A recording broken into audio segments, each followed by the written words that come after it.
ಸಂಜೆ ಒಳಗೆ ನಾಗೇಂದ್ರ ಅವರು ರಾಜೀನಾಮೆಯನ್ನು ಕೊಡೋದು ಬಹುತೇಕ ಕನ್ಫರ್ಮ್ ಆಗುವಂತ ಲಕ್ಷಣಗಳು ಕಾಣಿಸ್ತಾ ಇದೆ. ಯಾಕೆಂದ್ರೆ ರಾಹುಲ್ ಗಾಂಧಿ ಅವರನ್ನ ಭೇಟಿಯಾಗಿದ್ದಾರೆ ಮುಖ್ಯಮಂತ್ರಿ ಡಿ ಕೆ ಶಿವಕುಮಾರ್ ಅವರು. ಸಂಪುಟ ವಿಸ್ತರಣೆ ಮತ್ತು ನಾಗೇಂದ್ರ ಅವರ ರಾಜೀನಾಮೆ ವಿಚಾರಕ್ಕೆ ಸಂಬಂಧಪಟ್ಟಂತೆ ರಾಹುಲ್ ಗಾಂಧಿ ಅವರನ್ನ ಭೇಟಿಯಾಗಿ ಚರ್ಚೆ ಮಾಡಿದ್ದಾರೆ ಸಿಎಂ. ಒಂದು ಕಡೆ ನಾಗೇಂದ್ರ ಅವರು ಡೆಲ್ಲಿಗೆ ಹೋಗಿದ್ದಾರೆ, ಮಗದೊಂದು ಕಡೆ ಇವತ್ತು ಬೆಳಗ್ಗೆ ಮುಖ್ಯಮಂತ್ರಿಗಳು ಡೆಲ್ಲಿಗೆ ಹೋಗಿದ್ದಾರೆ. ಆಲ್ರೆಡಿ ರಾಹುಲ್ ಗಾಂಧಿ ಅವರನ್ನ ಭೇಟಿಯಾಗಿದ್ದಾರೆ ಸಿಎಂ. ಸಂಪುಟ ವಿಸ್ತರಣೆ ಮತ್ತು ನಾಗೇಂದ್ರ ಅವರ ರಾಜೀನಾಮೆಯ ವಿಚಾರಕ್ಕೆ ಸಂಬಂಧಪಟ್ಟಂತೆ ಚರ್ಚೆ ಮಾಡಿದ್ದಾರೆ.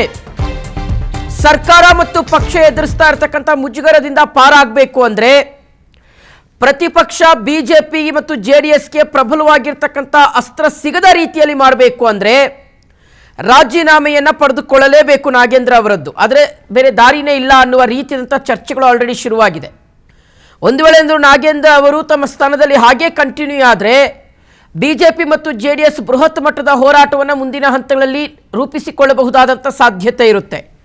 ಇದು ನೇರಾನೇರವಾಗಿ ಪಕ್ಷದ ಮೇಲೆ ಮತ್ತು ಸರ್ಕಾರದ ಮೇಲೆ ವ್ಯತಿರಿಕ್ತವಾಗಿರ್ತಕ್ಕಂಥ ಪರಿಣಾಮ ಬೀರುತ್ತೆ.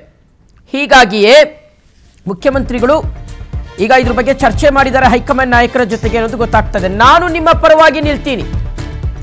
ಹೈಕಮಾಂಡ್ ಭೇಟಿಗೂ ಮುನ್ನ ಡಿ ಕೆ ಶಿವಕುಮಾರ್ ಅವರು ಅಭಯವನ್ನ ಕೊಟ್ಟಿದ್ದಾರೆ ನಾಗೇಂದ್ರ ಅವರಿಗೆ. ನಾಗೇಂದ್ರ ಅವರಿಗೆ ಅಭಯವನ್ನ ನೀಡಿದ್ದಾರೆ ಮುಖ್ಯಮಂತ್ರಿ ಡಿ ಕೆ ಶಿವಕುಮಾರ್ ಅವರು. ನಾನು ನಿಮ್ಮ ಪರವಾಗಿ ನಿಲ್ತೀನಿ. ನಾಗೇಂದ್ರ ಅವರಿಗೆ ಅಭಯ ಕೊಟ್ಟಿದ್ದಾರೆ, ನಿಮ್ಮ ಜೊತೆಗೆ ನಾನು ಇರ್ತೀನಿ ಅಂತ ಹೇಳಿದ್ದಾರೆ. ಅಲ್ಲಿಗೆ ಎಲ್ಲೋ ಒಂದು ಕಡೆ ನಾಗೇಂದ್ರ ಅವರ ಸ್ಥಾನ ಭದ್ರ ಆಗುತ್ತಾ ಅಭದ್ರ ಆಗುತ್ತಾ ಅದು ಡೆಲ್ಲಿಯಿಂದ ಬರುವಂತಹ ಸಂದೇಶದ ಮೇಲೆ ಅವಲಂಬಿತವಾಗಿದೆ. ಇದೆಲ್ಲದರ ನಡುವೆ ಸಹಜವಾಗಿ ಒಂದು ಕಡೆ ಒತ್ತಡ ಅನ್ನುವಂಥದ್ದು ಜಾಸ್ತಿ ಆಗ್ತಾ ಇದೆ ಸರ್ಕಾರದ ಮೇಲೆ.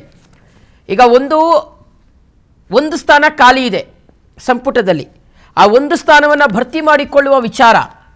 ಮಗದೊಂದು ಕಡೆ ನಾಗೇಂದ್ರ ಅವರ ರಾಜೀನಾಮೆಯನ್ನು ಪಡ್ಕೊಂಡ್ರೆ ಅಲ್ಲಿ ಎರಡು ವಿಚಾರ ಸರ್ಕಾರಕ್ಕೆ ಈಸಿ ಆಗ್ಬೋದು ಅಂತ. ಒಂದು, ಪ್ರತಿಪಕ್ಷಗಳು ನಾಗೇಂದ್ರ ಅವರ ವಿರುದ್ಧ ಏನು ಹೋರಾಟ ಮಾಡ್ತಾ ಇದ್ದಾವೆ ಆ ಹೋರಾಟ ಸ್ವಲ್ಪ ಮಟ್ಟಿಗೆ ತಣ್ಣಗಾಗ್ಬೋದು. ಸ್ವಲ್ಪ ಮಟ್ಟಿಗೆ ಅನ್ನೋದಕ್ಕಿಂತ ಕಂಪ್ಲೀಟಾಗಿ ಅವರು ಸ್ಟಾಪ್ ಮಾಡ್ತಾರೆ. ಸರ್ಕಾರದ ಮೇಲೆ ಬೀಳ್ತಾ ಇರ್ತಕ್ಕಂಥ ಒತ್ತಡ ಕ್ರಮೇಣವಾಗಿ ಕಡಿಮೆ ಆಗುತ್ತೆ. ಎರಡನೆಯದು, ನಾಗೇಂದ್ರ ಅವರ ರಾಜೀನಾಮೆಯಿಂದ ತೆರವಾದರೆ ಸ್ಥಾನ ಅಲ್ಲಿ ವ್ಯಾಕ್ಯೂಮ್ ಏನು ಕ್ರಿಯೇಟ್ ಆಗುತ್ತೆ, ಆ ವ್ಯಾಕ್ಯೂಮನ್ನು ತುಂಬಿಸಿಕೊಳ್ಳುವ ಪ್ರಯತ್ನಕ್ಕೆ ಮತ್ತೊಬ್ಬರಿಗೆ ಚಾನ್ಸ್ ಕೊಟ್ಟಂಗಾಗುತ್ತೆ. ಆ ಮತ್ತೊಬ್ಬರಿಗೆ ಚಾನ್ಸ್ ಕೊಡೋದ್ರಿಂದ ಅಸಮಾಧಾನವನ್ನು, ಯಾರು ಸಚಿವ ಸ್ಥಾನ ಸಿಕ್ಕಿಲ್ಲ ಅಂತ ಮುನಿಸ್ಕೊಂಡಿದ್ದಾರೆ, ಬೇಜಾರು ಮಾಡ್ಕೊಂಡಿದ್ದಾರೆ, ಆ ಅಸಮಾಧಾನವನ್ನು ಸ್ವಲ್ಪ ಮಟ್ಟಿಗೆ ತಣಿಸುವ ಪ್ರಯತ್ನದಲ್ಲಿ ಮುಖ್ಯಮಂತ್ರಿಗಳು ಸಕ್ಸಸ್ ಆಗ್ತಾರೆ. ಹೀಗಾಗಿಯೇ ಈ ಎಲ್ಲ ಆಯಾಮಗಳು, ಎಲ್ಲ ನೆಲೆಗಟ್ಟಿನಲ್ಲಿ ಮುಖ್ಯಮಂತ್ರಿಗಳ ದೆಹಲಿ ಪ್ರವಾಸವನ್ನು ನೋಡಲಾಗ್ತಾ ಇದೆ. ಈ ದೆಹಲಿ ಪ್ರವಾಸದ ಬಳಿಕ ಬಹುಶಃ ಇವತ್ತು ಸಂಜೆ ವೇಳೆಗೆ ಮುಖ್ಯಮಂತ್ರಿಗಳು ಬರ್ಬೋದು, ಬೆಂಗಳೂರಿಗೆ ವಾಪಸ್ ಆಗ್ಬೋದು. ಈಗ ಒಂದು ಸ್ಥಾನ ಏನು ಖಾಲಿ ಉಳ್ಕೊಂಡಿದೆ ಆ ಒಂದು ಸ್ಥಾನವನ್ನು ಮ್ಯಾಕ್ಸಿಮಮ್ ಸಾಧ್ಯ ಆದಷ್ಟು ಕೂಡ ಮಹಿಳಾ ಶಾಸಕರಿಗೆ ಕೊಡಬೇಕು ಅನ್ನುವ ಲೆಕ್ಕಾಚಾರ. ಯಾಕೆಂದರೆ ಈಗ ಆಲ್ರೆಡಿ ಒಂದು ಮುಜುಗರವನ್ನು ಸರ್ಕಾರ ಎದುರಿಸ್ತಾ ಇದೆ, ಕ್ಯಾಬಿನೆಟ್ ಎದುರಿಸ್ತಾ ಇದೆ, ಮಹಿಳಾ ಪ್ರಾತಿನಿಧ್ಯವೇ ಇಲ್ಲದೆ ಇರತಕ್ಕಂಥ ಕ್ಯಾಬಿನೆಟ್ಟು ಅಂತ. ಸೊ ಹಾಗಾಗಿ ಒಬ್ಬರಿಗೆ ಈಗ ಆಲ್ರೆಡಿ 5ರಿಂದ 6 ಜನ ಆಕಾಂಕ್ಷಿಗಳಿದ್ದಾರೆ, ತೀವ್ರ ಲಾಬಿಯನ್ನು ಆಲ್ರೆಡಿ ನಡೆಸಿದ್ದಾರೆ. ಸೊ ಹಾಗಾಗಿ ಆ 5ರಿಂದ 6 ಜನರ ಪೈಕಿ ಯಾರಿಗೆ ಮಂತ್ರಿ ಸ್ಥಾನ ಸಿಗುತ್ತೆ ಅನ್ನೋದು ಒಂದು ಕಡೆಯಾದರೆ, ನಾಗೇಂದ್ರ ಅವರ ಮೇಲೆ ಈ ರಾಜೀನಾಮೆಯ ತೂಗುಗತ್ತಿ ಅನ್ನುವಂಥದ್ದು ಇನ್ನೂ ಸಹ ನೇತಾಡ್ತಾ ಇದೆ. ಇದೆಲ್ಲದರ ನಡುವೆ ಈ ಕ್ಷಣದವರೆಗೂ ಸಹ ವೀಕ್ಷಕರೇ, ಈ ಕ್ಷಣದವರೆಗೂ ನೀವು ಮಾಧ್ಯಮಗಳ ಪ್ರಶ್ನೆ ಆಗಿರಬಹುದು ಅಥವಾ ಯಾವುದೇ ಸಂದರ್ಭಗಳಲ್ಲೂ ಮುಖ್ಯಮಂತ್ರಿ ಡಿ ಕೆ ಶಿವಕುಮಾರ್ ಅವರು ನಾಗೇಂದ್ರ ಅವರ ಬೆನ್ನಿಗೆ ನಿಲ್ಲುವ ಕಾರ್ಯವನ್ನೇ ಮಾಡಿದ್ದಾರೆ. ಅವರನ್ನು ಸಮರ್ಥಿಸಿಕೊಂಡೇ ಬಂದಿದ್ದಾರೆ. ಅವರ ರಾಜೀನಾಮೆಯ ವಿಚಾರಕ್ಕೆ ಸಂಬಂಧಪಟ್ಟಂತೆ ಎಲ್ಲೂ ಕೂಡ ಡೈರೆಕ್ಟ್ ಆಗಿ ಬಾಹ್ಯವಾಗಿ ಬಹಿರಂಗವಾಗಿ ಮುಖ್ಯಮಂತ್ರಿಗಳು ಒತ್ತಡ ಹೇರುವಂಥ ಒಂದು ಕಾರ್ಯವನ್ನು ಮಾಡಿಲ್ಲ. ಆದರೆ ಪರಿಸ್ಥಿತಿಗಳಿಗೆ ಕಟ್ಟುಬಿದ್ದು ಮುಖ್ಯಮಂತ್ರಿಗಳು ನಾಗೇಂದ್ರ ಅವರನ್ನು ರಾಜೀನಾಮೆ ಪಡ್ಕೊಳ್ಳಲೇಬೇಕಾದಂತಹ ಅನಿವಾರ್ಯ ಸಂದಿಗ್ಧ ಪರಿಸ್ಥಿತಿ ನಿರ್ಮಾಣ ಆಗಿರ್ತಕ್ಕಂಥದ್ದಂತೂ ಅಷ್ಟೇ ಸತ್ಯ. ಅದನ್ನು ಪಕ್ಕಕ್ಕೆ ಇಡೋ ಹಾಗೆ ಇಲ್ಲ. ಸೊ ಹಾಗಾಗಿ ಈ ಎಲ್ಲ ಆಯಾಮಗಳ ಹಿನ್ನೆಲೆಯಲ್ಲಿ ಇವತ್ತಿನ ಈ ದೆಹಲಿ ಪ್ರವಾಸದ ಫಲಶ್ರುತಿ ಏನು, ರಿಸಲ್ಟ್ ಏನು ಅನ್ನುವಂಥದ್ದು ತೀವ್ರ ಕುತೂಹಲಕ್ಕೆ ಕಾರಣ ಆಗ್ತಾ ಇದೆ.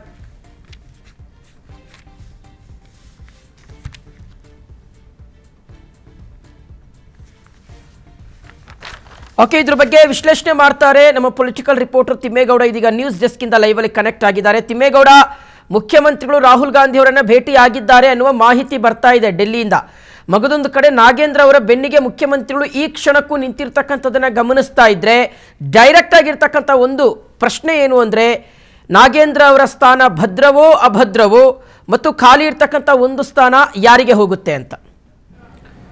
ಖಾಲಿ ಇರ್ತಕ್ಕಂಥ ಒಂದು ಸ್ಥಾನ ಅದು ಬಸವರಾಜ ಶಿವಣ್ಣನವ್ರಿಗೆ ಮೀಸಲು ಅಂತ ಹೇಳಲಾಗ್ತಾ ಇದೆ. ಯಾಕಂತ ಹೇಳಿದ್ರೆ ಅದು ಸಿದ್ದರಾಮಯ್ಯನವರ ಕೋಟಾದಡಿ, ಕುರುಬ ಸಮುದಾಯದ ಕೋಟಾದಡಿ ಬಸವರಾಜ ಶಿವಣ್ಣನವರ ಹೆಸರನ್ನು ಸಿದ್ದರಾಮಯ್ಯನವರು ಹೈಕಮಾಂಡ್ಗೆ ಶಿಫಾರಸನ್ನು ಮಾಡಿದರು. ಆದರೆ ಬದಲಾದ ರಾಜಕೀಯ ಬೆಳವಣಿಗೆಗಳ ಹಿನ್ನೆಲೆಯಲ್ಲಿ ಗಾಯತ್ರಿ ಶಾಂತೇಗೌಡರ ಹೆಸರನ್ನು ಹೈಕಮಾಂಡ್ ಉಲ್ಲೇಖ ಮಾಡಿತ್ತು. ಸೊ ಇದು ಸಿದ್ದರಾಮಯ್ಯನವರ ಕಣ್ಣು ಕೆಂಪಾಗಿಸುವಂತೆ ಮಾಡಿತ್ತು. ಸೊ ಆ ಒಂದು ಹಿನ್ನೆಲೆಯಲ್ಲಿ ಇದೀಗ ಯಾರನ್ನಾದರೂ ಒಬ್ಬರನ್ನ ಕೈ ಬಿಟ್ಟು ಮಹಿಳಾ ಪ್ರಾತಿನಿಧ್ಯವನ್ನು ಕೂಡ ಕೊಡಬೇಕು, ಮತ್ತೊಂದು ಕಡೆಗೆ ಬಸವರಾಜ ಶಿವಣ್ಣನವ್ರನ್ನು ಕೂಡ ಸಂಪುಟಕ್ಕೆ ತೆಗೆದುಕೊಳ್ಬೇಕು ಅನ್ನುವಂಥ ನಿಟ್ಟಲ್ಲಿಯೇ ಮುಖ್ಯಮಂತ್ರಿ ಡಿ ಕೆ ಶಿವಕುಮಾರ್ ಅವರು ನಾನಾ ರೀತಿಯಾದಂಥ ಕಸರತ್ತನ್ನು ಲಾಬಿಯನ್ನು ಮಾಡ್ತಾಯಿದ್ರು. ಈ ಎಲ್ಲ ಬೆಳವಣಿಗೆಗಳ ನಡುವೆ ಸದನದ ಒಳಗೆ ಮತ್ತು ಹೊರಗೆ ಸಚಿವ ಬಿ ನಾಗೇಂದ್ರವರ ರಾಜೀನಾಮೆಗೆ ಬಿಗಿಪಟ್ಟನ್ನು ಹಿಡಿದಿರ್ತಕ್ಕಂಥ BJP ನಾಯಕರು ಹೋರಾಟವನ್ನು ತೀವ್ರಗೊಳಿಸಿದ್ದಾರೆ. ಮತ್ತೊಂದು ಕಡೆಯಾಗಿ ಕಾಂಗ್ರೆಸ್ ವಿರುದ್ಧವೂ ಕೂಡ ಒಂದು ರೀತಿ ಸಮರವನ್ನು ಸಾರಿರ್ತಕ್ಕಂಥದ್ದು. ಸೊ ಹೀಗಾಗಿ ಇದು ಎಲ್ಲ ಒಂದು ಕಡೆಯಾಗಿ ಮುಖ್ಯಮಂತ್ರಿ ಡಿ ಕೆ ಶಿವಕುಮಾರ್ ಅವರನ್ನು ಇಕ್ಕಟ್ಟಿಗೆ ಸಿಲುಕಿಸಿದ್ರೆ ಅತ್ತ ಕಾಂಗ್ರೆಸ್ಗೆ ಒಂದು ರೀತಿ ಮುಜುಗರವನ್ನು ತಂದೊಡ್ಡಿರ್ತಕ್ಕಂಥದ್ದು. ಯಾಕಂತ ಹೇಳಿದ್ರೆ ವಾಲ್ಮೀಕಿ ನಿಗಮದ ಹಗರಣದಲ್ಲಿ ಭಾಳ ಮುಖ್ಯವಾಗಿ ಬಿ ನಾಗೇಂದ್ರವರ ಹೆಸರು ಕೇಳಿ ಬಂದಿರತಕ್ಕಂಥ ಹಿನ್ನೆಲೆಯಲ್ಲಿ ಈ ಹಿಂದೆ ಖುದ್ದು ಮಾಜಿ ಮುಖ್ಯಮಂತ್ರಿ ಸಿದ್ದರಾಮಯ್ಯನವರೇ ಅಂದಿನ ಮುಖ್ಯಮಂತ್ರಿ ಆಗಿದ್ದಂಥ ಸಂದರ್ಭದಲ್ಲಿ ರಾಜೀನಾಮೆಯನ್ನು ತೆಗೆದುಕೊಂಡಿದ್ದರು. ಇದೀಗ ಮತ್ತೆ ಅವರನ್ನು ಸಂಪುಟಕ್ಕೆ ಸೇರಿಸ್ಕೊಂಡಿರ್ತಕ್ಕಂಥದ್ದು ಪಾರದರ್ಶಕ ಆಡಳಿತವನ್ನು ಹೇಗೆ ನೀಡೋದಕ್ಕೆ ಸಾಧ್ಯ, ಅವರನ್ನು ಸಂಪುಟದಿಂದ ವಜಾ ಮಾಡಬೇಕು ಅನ್ನುವಂಥ ನಿಟ್ಟಲ್ಲಿ ಪ್ರತಿಪಕ್ಷಗಳ ಆದಿಯಾಗಿ ಸ್ವಪಕ್ಷದವರು ಕೂಡ ಒತ್ತಡವನ್ನು ಏರ್ತಾ ಇದ್ದಾರೆ. ಸೊ ಹೀಗಾಗಿ ಬಿ ನಾಗೇಂದ್ರವರ ರಾಜೀನಾಮೆ ಅನಿವಾರ್ಯ ಅನ್ನುವಂಥ ಒಂದು ನಿಟ್ಟಲ್ಲಿ ಚರ್ಚೆ ಆಗ್ತಾ ಇರ್ತಕ್ಕಂಥದ್ದು. ಹೈಕಮಾಂಡ್ ನಾಯಕರು ಕೂಡ ಬಿ ನಾಗೇಂದ್ರವರ ರಾಜೀನಾಮೆಯನ್ನು ತೆಗೆದುಕೊಳ್ಳೋದಕ್ಕೆ ಒಂದು ಚಿಂತನೆಯನ್ನು ನಡೆಸಿದ್ದಾರೆ ಅಂತ ಹೇಳಲಾಗ್ತಾ ಇದೆ. ಸೊ ಹೀಗಾಗಿ ಮುಖ್ಯಮಂತ್ರಿ ಡಿ ಕೆ ಶಿವಕುಮಾರ್ ಅವರಿಗೆ ಬುಲಾವ್ ಕೊಟ್ಟಿರ್ತಕ್ಕಂಥ ಕಾಂಗ್ರೆಸ್ ನಾಯಕರು ತಮ್ಮನ್ನು ಭೇಟಿಯಾಗುವಂತೆ ಸೂಚನೆಯನ್ನು ಕೊಟ್ಟಿದ್ದರು. ಅದರಂತೆ ಇವತ್ತು ಬೆಳಗ್ಗೆ ನವದೆಹಲಿಗೆ ತೆರಳಿರ್ತಕ್ಕಂಥ ಡಿ ಕೆ ಶಿವಕುಮಾರ್ ಕೆಲವೇ ಕ್ಷಣಗಳ ಹಿಂದಷ್ಟೇ ಕರ್ನಾಟಕ ಭವನದಿಂದ ಜನಪಥ ರಸ್ತೆಯಲ್ಲಿರ್ತಕ್ಕಂಥ ರಾಹುಲ್ ಗಾಂಧಿಯವರ ನಿವಾಸಕ್ಕೆ ತೆರಳಿದ್ದಾರೆ. ರಾಹುಲ್ ಗಾಂಧಿಯವ್ರನ್ನ ಭೇಟಿ ಮಾಡಿ ಇದೀಗ ಬಿ ನಾಗೇಂದ್ರವರ ರಾಜೀನಾಮೆ ಕುರಿತಂತೆ ಚರ್ಚೆಯನ್ನು ನಡೆಸ್ತಾ ಇರ್ತಕ್ಕಂಥದ್ದು. ಅದಕ್ಕೂ ಮುನ್ನ ತಮ್ಮನ್ನು ಭೇಟಿಯಾಗಿರ್ತಕ್ಕಂಥ ಸಚಿವ ನಾಗೇಂದ್ರವ್ರಿಗೆ ಡಿ ಕೆ ಶಿವಕುಮಾರ್ ಒಂದು ಅಭಯವನ್ನು ಕೊಟ್ಟಿದ್ದಾರೆ ಅಂತ ಹೇಳಲಾಗ್ತಾ ಇದೆ. ಏನು ನೋಡಪ್ಪ, ನಾನು ನಿನ್ನ ಪರವಾಗಿದ್ದೀನಿ, ಈ ಕ್ಷಣದವರೆಗೂ ಕೂಡ ನಿನ್ನ ಪರವಾಗಿದ್ದೀನಿ, ಆದರೆ ಹೈಕಮಾಂಡ್ ಇದನ್ನು ಮೀರಿ ಇಲ್ಲ ನೀನು ರಾಜೀನಾಮೆ ತೆಗೆದುಕೋ ಅಂದರೆ ನಾನೇನೂ ಮಾಡೋಕ್ಕಾಗಲ್ಲಪ್ಪ ಅನ್ನುವಂಥ ಒಂದು ಮಾತನ್ನು ಹೇಳಿರ್ತಕ್ಕಂಥದ್ದು. ಸೊ ನನ್ನನ್ನು ಕೂಡ ನೀವು ಭೇಟಿ ಮಾಡಿಸಿ ನಾನು ಇದರ ಹಿಂದಿರ್ತಕ್ಕಂಥ ರಾಜೀನಾಮೆಯ ಒತ್ತಡ ಹಿಂದಿರ್ತಕ್ಕಂಥ ಒಂದು ಹುನ್ನಾರ ಷಡ್ಯಂತ್ರವನ್ನು AICC ನಾಯಕರಿಗೆ ಮನವರಿಕೆಯನ್ನು ಮಾಡಿಕೊಡ್ತೀನಿ ಅನ್ನುವಂಥ ಒಂದು ಮಾತನ್ನು ಡಿ ಕೆ ಶಿವಕುಮಾರ್ ಅವ್ರಿಗೆ ಹೇಳಿದ್ದಾರೆ ಅಂತ ಹೇಳಲಾಗ್ತಾ ಇದೆ. ನಿನ್ನ ಪರವಾಗಿ ನಾನೇ ಮಾತನಾಡ್ತೀನಿ, BJP ನಾಯಕರ ಒಂದು ತಂತ್ರಗಾರಿಕೆ, ಅವರ ಒಂದು ಪ್ಲ್ಯಾನನ್ನು ಹೇಳ್ತೀನಿ, ಮನವರಿಕೆ ಮಾಡಿಕೊಡ್ತೀನಿ ಎನ್ನುವಂಥ ಒಂದು ಮಾತನ್ನು ಕೂಡ ಬಿ ನಾಗೇಂದ್ರವ್ರಿಗೆ ಹೇಳಿದ್ದಾರೆ ಅಂತ ಹೇಳಲಾಗ್ತದೆ. ಸೊ ಹೀಗಾಗಿ ಬಿ ನಾಗೇಂದ್ರವರು ಕೂಡ ನವದೆಹಲಿಯಲ್ಲೇ ಠಿಕಾಣಿಯನ್ನು ಹೂಡಿದ್ದಾರೆ. ಮತ್ತೊಂದು ಕಡೆಗೆ ಡಿ ಕೆ ಶಿವಕುಮಾರ್ ಕೆಲವೇ ಕ್ಷಣಗಳ ಹಿಂದೆ ರಾಹುಲ್ ಗಾಂಧಿಯವ್ರನ್ನ ಭೇಟಿ ಮಾಡಿ ಮಾತುಕತೆಯನ್ನು ಕೂಡ ನಡೆಸ್ತಾ ಇರ್ತಕ್ಕಂಥದ್ದು. ಈ ಸಂದರ್ಭದಲ್ಲಿ ಬಿ ನಾಗೇಂದ್ರವರ ತಲೆದಂಡ ಆಗುತ್ತೋ ಅಥವಾ ಬಿ ನಾಗೇಂದ್ರವ್ರನ್ನ ಕಂಟಿನ್ಯೂ ಮಾಡಬೇಕಾಗುತ್ತೋ ಸಂಪುಟದಲ್ಲಿ ಅನ್ನುವಂಥ ನಿಟ್ಟಿನಲ್ಲಿ ಕೂಡ ಕುತೂಹಲ ಮೂಡಿಸಿರ್ತಕ್ಕಂಥದ್ದು. ಒಂದು ವೇಳೆ ಬಿ ನಾಗೇಂದ್ರವರ ರಾಜೀನಾಮೆ ಅಷ್ಟೇನಾ ಅಥವಾ ಸಚಿವ ಸಂಪುಟ ವಿಸ್ತರಣೆ ಬಳಿಕ ಎದುರಾಗಿರ್ತಕ್ಕಂಥ ಒಂದು ಬಂಡಾಯ ಶಮನಕ್ಕೆ ಇನ್ನಿತರೆ ಒಂದಿಬ್ಬರು ಸಚಿವರ ರಾಜೀನಾಮೆಯನ್ನು ಪಡ್ಕೊಂಡು ಅಸಮಾಧಾನಿತ ಶಾಸಕರಿಗೆ ಅವಕಾಶವನ್ನು ಮಾಡಿಕೊಡ್ಬೇಕಾ? ಈ ಎಲ್ಲ ಕುತೂಹಲಗಳಿಗೂ ಕೂಡ ಕೆಲವೇ ಕ್ಷಣಗಳಲ್ಲಿ ಉತ್ತರ ಸಿಗುತ್ತೆ ಅನ್ನುವಂಥದ್ದು ಇದೀಗ ಡಿ ಕೆ ಶಿವಕುಮಾರ್ ಅವರ ಆಪ್ತ ಮೂಲಗಳ ಒಂದು ಮಾಹಿತಿ. ಶಿವಶಂಕರ್, ಥ್ಯಾಂಕ್ ಯು ತಿಮ್ಮೇಗೌಡ ಡೀಟೇಲ್ಸ್ಗೆ. ಕೆಪಿಎಸ್ಸಿ ಪಶುವೈದ್ಯಾಧಿಕಾರಿ ನೇಮಕಾತಿ ಹಗರಣ ಪ್ರಕರಣಕ್ಕೆ ಸಂಬಂಧಪಟ್ಟಂತೆ ವಿಚಾರಣೆಗೆ ಹಾಜರಾಗಿದ್ದಾರೆ ಶಿವಶಂಕರಪ್ಪ ಸಾಹುಕಾರ್. ಈ ಒಂದು ಹಗರಣದ ಪ್ರಮುಖ ಕೇಂದ್ರ ಬಿಂದು ಶಿವಶಂಕರಪ್ಪ ಸಾಹುಕಾರ್, ಮಾಜಿ ಅಧ್ಯಕ್ಷ, ಕೆಪಿಎಸ್ಸಿಯ ಮಾಜಿ ಅಧ್ಯಕ್ಷ. ಶಿವಶಂಕರಪ್ಪ ಸೇರಿದಂತೆ 11 ಮಂದಿಗೆ ನೋಟಿಸ್ ಅನ್ನು ಕೊಟ್ಟಿದ್ರು ಸಿಐಡಿ ಅಧಿಕಾರಿಗಳು. ಬೆಂಗಳೂರಿನ ಸಿಐಡಿ ಕಚೇರಿಗೆ ಬಂದಿದ್ದಾರೆ. ಶಿವಶಂಕರಪ್ಪ ಸಾಹುಕಾರ್ ವಿಚಾರಣೆಗೆ ಬಂದಿದ್ದಾರೆ. ಕೆಪಿಎಸ್ಸಿ ಪಶುವೈದ್ಯಾಧಿಕಾರಿ ನೇಮಕಾತಿ ಹಗರಣಕ್ಕೆ ಸಂಬಂಧಪಟ್ಟಂತೆ ಶಿವಶಂಕರಪ್ಪ ಸಾಹುಕಾರ್ ಈಗ ವಿಚಾರಣೆಗೆ ಬಂದಿದ್ದಾರೆ. ಮಾಜಿ ಅಧ್ಯಕ್ಷರು ಸಿಐಡಿ ಅಧಿಕಾರಿಗಳು ಶಿವಶಂಕರಪ್ಪ ಸೇರಿದಂತೆ 11 ಮಂದಿಗೆ ನೋಟಿಸ್ ಅನ್ನು ಕೊಟ್ಟಿದ್ರು. ಈ ಶಿವಶಂಕರಪ್ಪ ಜೊತೆಗೆ ಆ ಜ್ಞಾನೇಂದ್ರ ಅನ್ನೋರ್ಗೂ ನೋಟಿಸ್ ಕೊಟ್ಟಿದ್ರು ಪರೀಕ್ಷಾ ಮೇಲ್ವಿಚಾರಕ. ಎಲ್ಲ ಆಯಪ್ಪ ಪತ್ತೇನೇ ಇಲ್ಲ, ಎಲ್ಲೋದ್ರು ಅಂತಲೂ ಗೊತ್ತಿಲ್ಲ. ಶಿವಶಂಕರಪ್ಪ ಸಾಹುಕಾರ್, ಶಾಂತಾ ಹೊಸಮನಿ, BB ಗೀತಾ, ಭೋಜ್ಯ ನಾಯಕ್, ಪ್ರಭುದೇವ್ ಸೇರಿದಂತೆ ಕೆಪಿಎಸ್ಸಿ ಸದಸ್ಯರಿಗೆ ನೋಟಿಸ್ ನೀಡಲಾಗಿತ್ತು. IAS ಅಧಿಕಾರಿ ಜ್ಞಾನೇಂದ್ರಗೂ ಸಹ ನೋಟಿಸ್ ಕೊಟ್ಟಿದ್ರು. ಆದರೆ ಜ್ಞಾನೇಂದ್ರ ಸಿಐಡಿಗಿರಲಿ, ಇಡಿ ಅಧಿಕಾರಿಗಳ ಕೈಗೆ ಸಿಕ್ಕಿಲ್ಲ.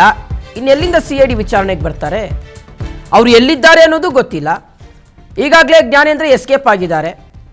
329 ಆಯ್ಕೆ ಆಗಿರುವಂಥ ಅಭ್ಯರ್ಥಿಗಳಿಗೂ ನೋಟಿಸ್ ನೀಡಲಾಗಿದೆ. ಈಗಾಗಲೇ 300ಕ್ಕೂ ಅಧಿಕ ಅಭ್ಯರ್ಥಿಗಳ ವಿಚಾರಣೆಯನ್ನು CID ಅಧಿಕಾರಿಗಳು ನಡೆಸಿದ್ದಾರೆ. ಇವತ್ತು CID ಕಚೇರಿಯಲ್ಲಿ KPSC ಅಭ್ಯರ್ಥಿಗಳ ವಿಚಾರಣೆಯನ್ನು ಮುಂದುವರಿಸಲಾಗುತ್ತೆ. ಇದರ ನಡುವೆ ಶಿವಶಂಕರಪ್ಪ ಸಾಹುಕಾರ್